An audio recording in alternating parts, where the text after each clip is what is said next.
Olá pessoal, vamos para mais uma questão de matemática da banca CPCom. A questão diz o seguinte: um fazendeiro apaixonado por matemática construiu em sua fazenda uma estrada cujas margens são representadas pelas retas RS, onde a reta R é dada pela equação y igual a mx mais 8, com m diferente de zero.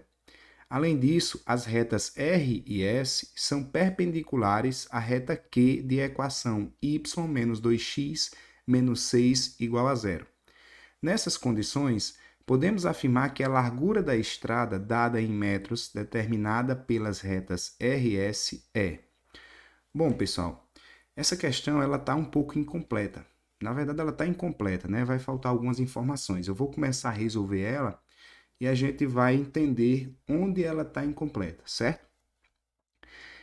Para começar, observe que a questão diz que a reta RS é perpendicular a essa reta aqui, y igual, ou y menos 2x menos 6 igual a zero. Então, eu tenho que saber quem é o coeficiente angular dessa reta. Para saber isso, eu vou fazer o seguinte, vou escrever assim, y igual observe que aqui, eu tenho menos 2x. Ele vai para o outro lado, 2x positivo. Então, eu vou escrever y igual a 2x, certo? Onde eu tenho menos 6, vai para o lado de lá, mais 6.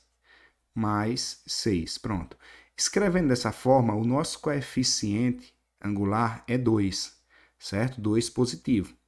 Para que uma reta seja perpendicular, né, forme 90 graus com essa reta, a gente tem que o valor desse m aqui tem que ser o inverso, né, de 2, né, e negativo, né? A gente vai saber que o m aí, nesse caso, m vai ter que ser, deixa eu pegar aqui o pincel, o m vai ter que ser o inverso do a, certo? 1 sobre a negativo. O a é o coeficiente angular. Quando a gente está trabalhando com a equação do primeiro grau aqui da reta, né? Da função afim. Então, vendo que o a é 2, então o nosso m vai ter que ser menos 1 sobre 2. Então, m... Espera aí. Acabei fazendo o contrário aqui. Então, o nosso m vai ter que ser igual a menos 1 sobre 2, certo? Então, a minha reta, que é essa reta R, a equação dela, novamente aqui, a equação dela vai ser R, dois pontos, y igual a menos 1 sobre x, ou seja, menos x sobre 2, certo? Que é menos 1 meio aqui, e mais 8, né? Mais 8.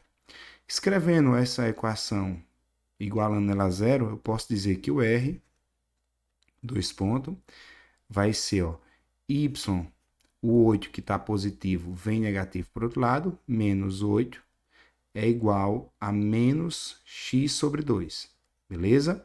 Esse 2 passa multiplicando o y e o 8, eu posso escrever a equação da reta da seguinte forma, 2y menos 16 igual a menos x. E passando o x que está negativo para o outro lado, eu posso escrever a equação assim, R vai ter a equação x mais 2y menos 16 igual a zero, certo? Se a gente fosse colocar no plano cartesiano essa reta, seria basicamente isso aqui. Eu vou fazer um desenho prévio aqui para a gente entender um pouco qual é o erro dessa questão. Aqui está o eixo y e o eixo x, beleza?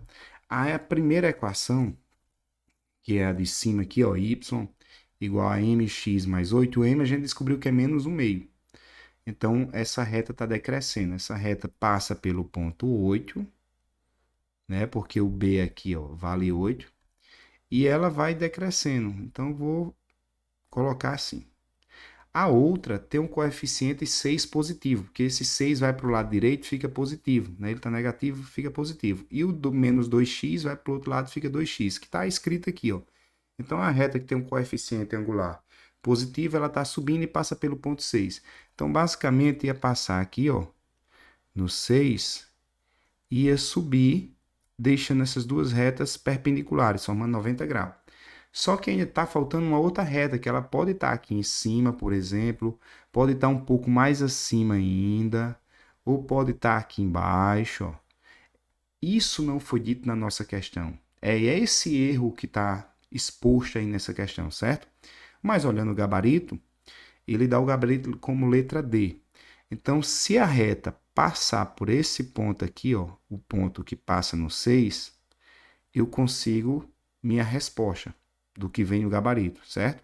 Essa reta azul que eu fiz, ela, como é paralela à outra reta R, ela vai ter o mesmo coeficiente angular, que é menos 1 sobre 2. Então, eu posso escrever essa reta S da seguinte maneira. Ó. S, dois pontos, é Y igual menos x sobre 2, mais o 6, que é esse ponto aqui de encontro. Beleza? Eu escrevendo dessa forma, eu passo o 6 para lá. Então, a nossa reta S vai ser y menos 6 igual menos x sobre 2. O 2 passa multiplicando o y e o menos 6. Eu vou escrever S, dois pontos, 2y menos 12 igual a menos x. O x vem negativo para lá. Então, a nossa equação da reta S é x positivo mais 2y menos 12 igual a zero, certo? Com essas duas equações, eu posso calcular a distância entre essas duas retas, certo? A distância entre duas retas paralelas, ela é da seguinte forma. Deixa eu subir um pouco aqui a tela para ficar mais visível para vocês. Antes de resolver, observe que o x, quem acompanha o x aqui e quem acompanha o x aqui, ó, é o número 1. E aqui é o 2y e aqui é 2y. Essas duas retas, por serem paralelas, eles vão ter esses dois coeficientes iguais, certo? O que vai diferenciar esse 16 e esse 12. Esse 16 e esse 12, a gente chama eles da seguinte forma. Quem acompanha o x eu vou chamar de A, quem acompanha o y eu vou chamar de B, e quem está isolado de x e y a gente chama de C. Esse aqui eu vou chamar C1 e esse do 12 aqui eu vou chamar C2. A fórmula que calcula a distância entre duas retas paralelas é o seguinte, ó, distância vai ser igual ao módulo de C1 menos C2, certo? Tem outras maneiras de calcular, mas essa aqui é mais direta. Sobre a raiz quadrada de A ao quadrado mais B ao quadrado, certo? Aí esse A e esse B, tanto faz você pegar numa reta ou na outra, que eles são iguais. Observe que o A daqui é 1 e o B daqui é 2. A mesma coisa, o A daqui é 1 e o B daqui é 2 também. Então, trocando aqui os valores nessa fórmula, a gente vai ter o seguinte, ó, módulo de C1. C1, estou considerando menos 16, certo? Aí vem esse menos da fórmula, aí o outro é menos 12. Então, menos 12, está em parênteses, está negativo, em módulo, sob raiz, A é 1 ao quadrado, né? No caso, B é 2, então 2 ao quadrado. Beleza? Aqui eu tenho menos 16, ó, menos por menos é mais. Menos 16 mais 12 dá menos 4. Então, eu tenho um módulo de menos 4 sob a raiz quadrada de 5. Ou seja, isso aqui é 4 sobre a raiz quadrada de 5. Para eliminar a raiz de baixo, eu multiplico por raiz de 5 embaixo e multiplico por raiz de 5 em cima. Né? Eu vou ficar com 4 raiz de 5 sobre 5, certo? Raiz de 5 vezes raiz de 5 dá raiz de 25, que a raiz de 25 é 5. Então, eu chego a essa resposta, portanto, a alternativa correta, letra D. Mas eu reforço que a questão está incompleta, beleza? Finalizamos aqui mais uma questão. E se você gostou desse vídeo, deixe seu like, compartilhe com seus amigos, inscreva-se no canal e ative o sininho para receber as notificações dos próximos vídeos. Muito obrigado e até a próxima.